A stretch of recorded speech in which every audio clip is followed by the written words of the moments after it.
So now you've got your goal, you've got your deliverables and milestones. You're really clear now at this point about the work and the timing of the work. So what comes next? Let's think about the actual work plan. This is usually a more tactical document. It's something that can be used on a quarterly basis in a team meeting to say, how are we doing? Have you finished this piece? I've finished that piece. Do we need to adjust our timeline, or can we just keep going? One of the things we recommend when you are developing a work plan is to think structurally about the project. So you might want to say, these are the work streams. We know that there is a training work stream. We know that there is a toolkit building work stream. So how are we thinking about teams of people accomplishing specific work that might be delineated in some way so that we can think of it in that kind of a structure? This means that it is then easier for a team to say, we are the training work stream, and these are the activities that we need to undertake, and who is going to own that activity. We also want to think about perhaps phases of the work. We'll talk about that in a moment. And then what tools are you using? So where does the work plan live? Sometimes teams will put it in PowerPoint. So often when an organization is doing a strategic plan, the strategic plan is laid out in PowerPoint form, and there's kind of a high level articulation of the work plan. This makes it easy to see the big picture. So it's usually sort of at a higher level necessarily than the tactics.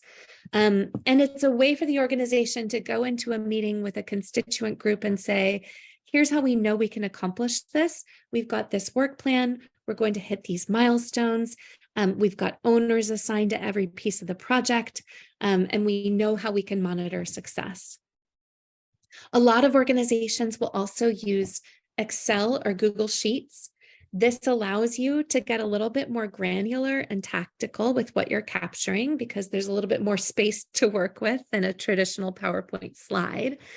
And this is also something that we really recommend as an ongoing tool where you can change things as you go, using sort of a Gantt chart structure. We'll show that on the next page. And then finally, there are so many project management tools out there. My team uses Asana, which is free, depending on how you're using it. Those things can be so helpful. We love it because it keeps all of the information about a project in one place in that online system. But it really only works when everyone is using it, and especially project leadership needs to be able to use it. And so that is an area where it could work, but it's sometimes a bit of a big culture change for an organization to adopt and use a tool. Here is an example of a work plan that we've used in the past.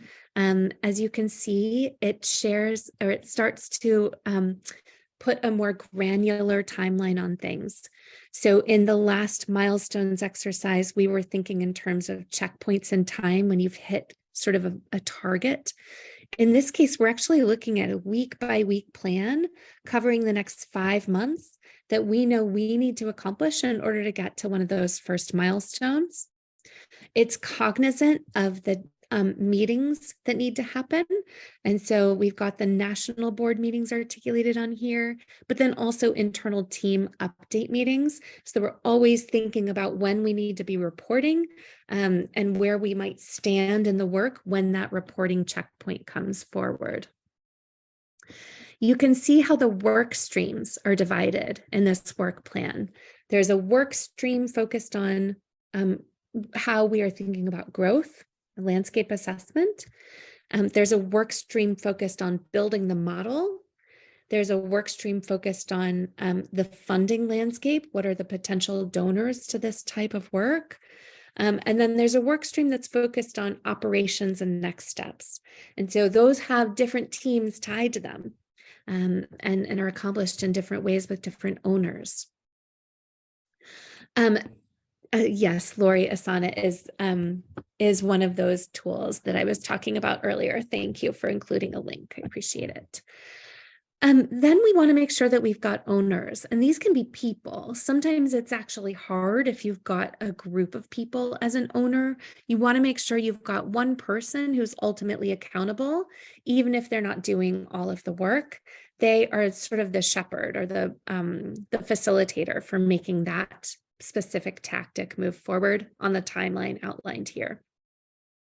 And then finally, the gray boxes make it very clear kind of this cascading effect of how the timing is going to occur in order to hit the milestones that have been identified. Finally, sometimes, depending on how complicated the project might be, it can help to think of it in phases. So the first phase is focused on generating partners, conducting the landscape, identifying all the opportunities. This is very much sort of a discovery phase. Then there's a phase, the second phase at the top, that's focused on creating the model. How much are we going to grow? How long will that take, et cetera? And then a final phase that's thinking about sustainability. How are we sourcing the funding in support of that plan? So this is just one example. Teams have to build the work plan in a way that's comfortable for them to use. And so we don't always say this is the right template, use this approach. Some teams think on a week by week basis, others think on a daily basis, others think on a monthly or quarterly basis. It's incredibly important that this doesn't feel like more work or more process. It should feel like a usable tool that helps keep everybody on the same page. Here in your workbook for after this session, we encourage you to go in and start to think about the work streams and the phases. Here again, we're looking at that example of the school mental health support, and we're thinking about work streams tied to school training, tied to data collection, and then tied to communications and messaging. Each of those has a different team, but they have to stay connected as part of the overall project plan. The phases of implementation include planning and design, the first cohort or pilot group, the ongoing design and feedback that's going to end up creating a powerful initiative, launch of a second cohort, and then the end of the project is thinking about scale and sustainability. So mapping out and thinking structurally about how that timeline might be guided by phases might help all of your team come to the end of a planning and design phase, for example, and say, how did we do? And how are we thinking about the next phase of work? So it can create sort of natural checkpoints. I'm going to ask after this session for you to use the workbook and go ahead and think about work streams and phases for the project that you've been workshopping. The last thing I want to talk about is stakeholder engagement. I will say we've got a bunch of tools and guidance around execution that's included in your workbook. So I won't spend time on that today, but stakeholder engagement is too important not to cover. And we really see this as an important facet of any inclusive or equitable oriented plan. We encourage, as part of the planning process, that teams think about these stakeholders that need to be at the table throughout the project design and implementation. The most important starting point for us when we're conducting a strategy plan is thinking about the service participants or the recipients of the work or those who are most impacted. Almost like if we think about a target population or beneficiaries of the project.